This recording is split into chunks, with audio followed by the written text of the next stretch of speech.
আজকে আমি আপনাদের বানিয়ে দেখাবো পটলের একটা নিরামিষ রেসিপি। এই গরমে পটল তো সবার বাড়িতেই আছে আশা করি।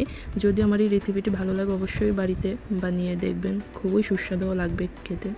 প্রথমেই আমি পটলগুলিকে নুন হলুদ মাখিয়ে 10 মিনিটের জন্য ঢেকে রাখবো, তাহলে পটল থেকে জলটা ঝরে যাবে।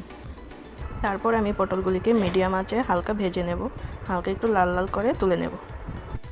এই দেখুন পটল ভাজা হয়ে গেছে, এর থেকে বেশি আর ভাজতে হবে না। এখন তেল ছড়িয়ে সবগুলিকে তুলে নেব।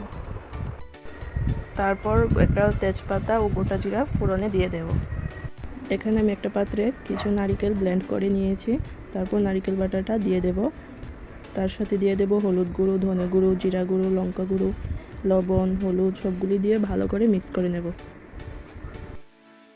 আমি এখানে কাশ্মীরি লঙ্কা গুঁড়োটাই ব্যবহার করলাম, আপনারা আপনাদের স্বাদ অনুযায়ী লঙ্কাটা দিয়ে দিতে পারেন। সবগুলি মিশিয়ে নেওয়ার পর দেখুন কি সুন্দর একটা কালার এসেছে।